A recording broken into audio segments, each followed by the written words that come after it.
praise the Lord. Ang pinakamataas na pagpupurit, pagluwalhati at angin sa ating pinakamamahal na Panginoong Hesus. Dobling paggalang po sa ating minamahal ng mga magulang sa ating mahal na Panginoon.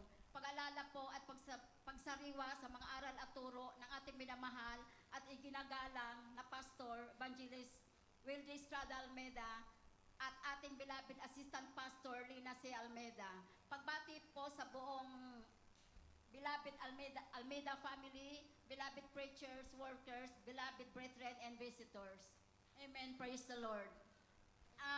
Pinapurit, pinasalamatan ko ang ating pinakamamahal na Panginoong Hesus sa kamangha-mangha at ang takilang kapangyarihan niya sa aming buhay, mga minamahal ko. Si-share ko lamang po ang unang-unang po ang kagalingan po namin mga karamdaman. Dati po mga minamahal, nung wala pa kami sa mahal na Panginoong Hesus, taglay po namin ang maraming karamdaman. Ang karamdaman ko po ay migraine, sakit sa sikmura at saka almoranas. Ang almoranas ko po mga minamahal, acute na po ito. Yun po ang nagpapahirap sa akin nung araw mga minamahal ko. Hallelujah. Ngunit, tinanggap po namin ang bautismo sa tubig sa pangalan ng ating pinakamamahal na Panginoong Hesus. Instant po ito mga minamahal na pinagaling po ako ng ating pinakamamahal na Panginoong Hesus. Hanggang sa mga oras ito, glory to Jesus, glory to God. Hallelujah. At ganoon din po sa karamdaman ng aking beloved husband po, isang high blood po siya mga minamahal at may komplikasyon po itong sakit sa puso.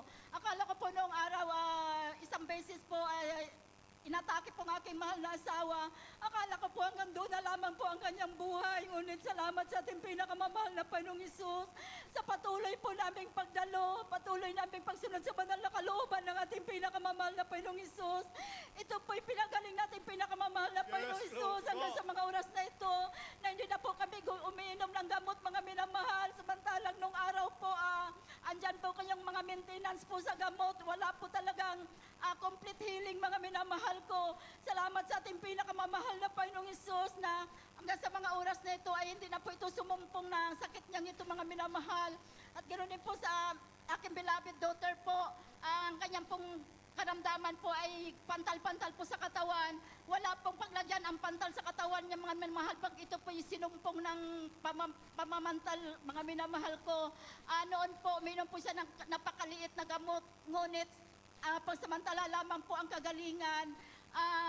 Salamat sa ating pinakamamahal na Panginoong Hesus na ganon din po, pinagaling na po siya ng ating pinakamamahal na Panginoong Hesus na wala na rin pong iniinom ng gamot sa kapangyarihan po ng ating dakilang Diyos na buhay. Maraming salamat po, pinakamamahal na Panginoong Hesus sa aming kagalingan, aming mga karamdaman.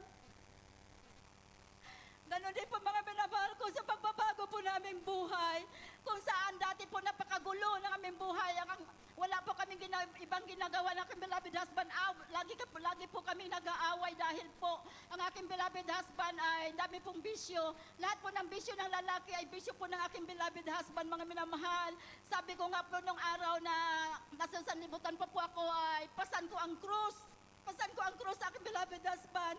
Ngunit, sa patuloy po namin paglingkod sa ating pinakamamahal na Panginoong Hesus, inalis po ang kanyang mga bisyo at binigyan po kami ng mahal na Panginoong Hesus ng kapayapaan sa puso't isipan. Payapa na po kami mga minamahal na nagsasama ng aking beloved husband hanggang sa ngayon. Taglay po namin ang kasigasigan, kagalakan sa paglilingkod sa ating pinakamamahal na Panginoong Hesus. Kaya lubos at labis ko yung pinasasalamatan sa ating pinakamamahal na Panginoong Hesus. At pinasasalamatan ko rin po ang mga pagpapala sa aming buhay. Tunay mga minamahal na pag naglingkod ka sa ating pinakamahal na Panginoong Hesus na may katapatan, talagang siksik-liglig umaapaw ang mga pagpapala ni pagkaloob ng ating pinakamamahal na Panginoong Hesus sa atin. Talagang mga minamahal ko, grabing pagpapala. Isa na po dito ang pagpapala sa aking mga anak, sa kanilang pag-aaral. 4 po ang aking anak, mga minamahal. Yung 3 po, taon-taon ko po talaga itong ipinapanganak. Si mga minamahal ko, gusto po nilang mag-aaral. Ang sabi ko, hindi namin kayang pag-aralin kayo. Ngunit, pinaisip sa akin natin pinakamamahal na Panginoong Hesus, anak, magtiwala ka sa akin. Alam mo mga minamahal ko, nandoon patuloy kami nagsusumamo sa ating dakilang Diyos sa buhay. Yung 4 kong anak, mga minamahal ko, college po, kung saan scholar po sila. Kahabagan naman po natin pinakamamahal na Panginoong Hesus. Noon pong matapos po nila ang kanilang college sa pag-aaral, mga minamahal, nandun po yung, wala po silang bayad sa tuition fee, sila pa po yung binibigyan ng pera, at nandun po yung kanilang pagtatapat sa pagbibigay. Kahit po anong pangailangan nila nung time na yun, mga minamahal, talagang isinasit aside nila para sa ating pinakamamahal na Panginoong Hesus. Hallelujah!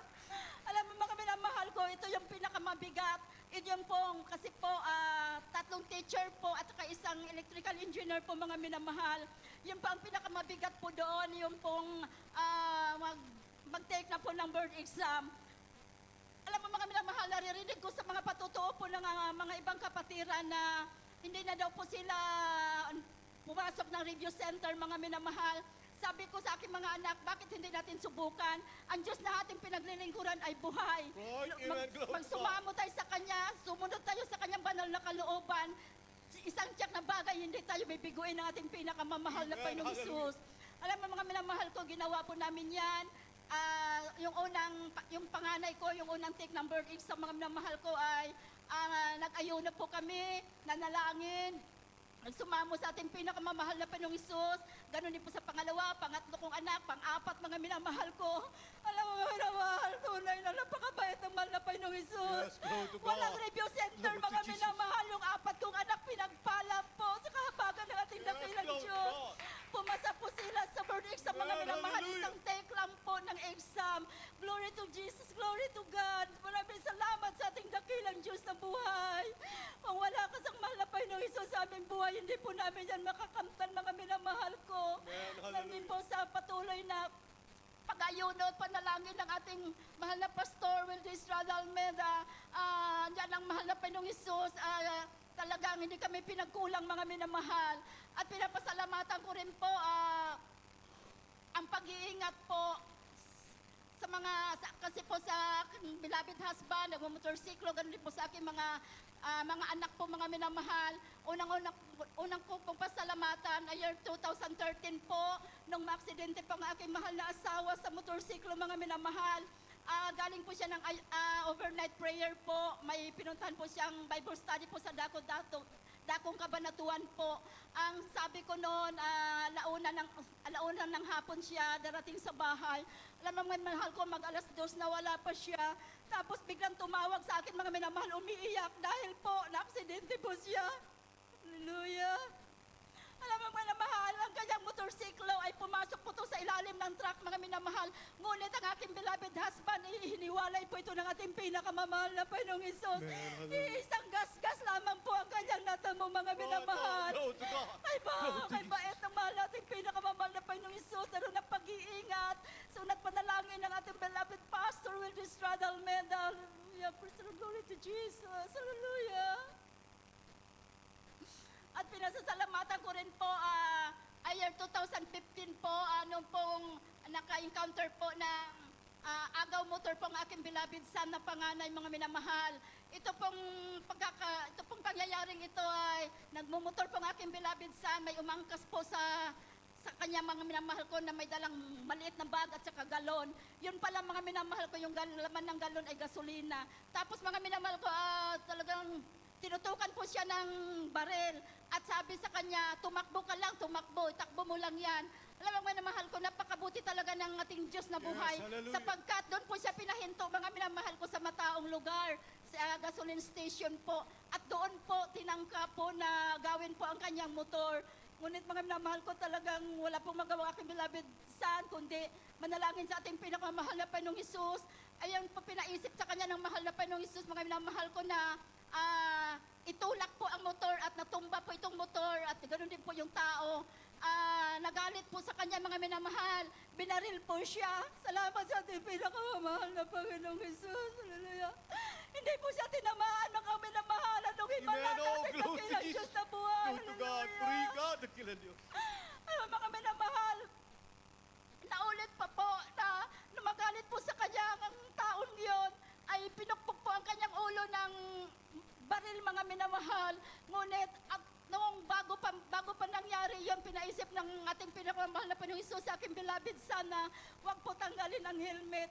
Salamat sa ating dakilang Diyos, hindi po nasaktan ang aking mahal na anak sapagkat may helmet po siya, mga minamahal, at binaril po siya uli.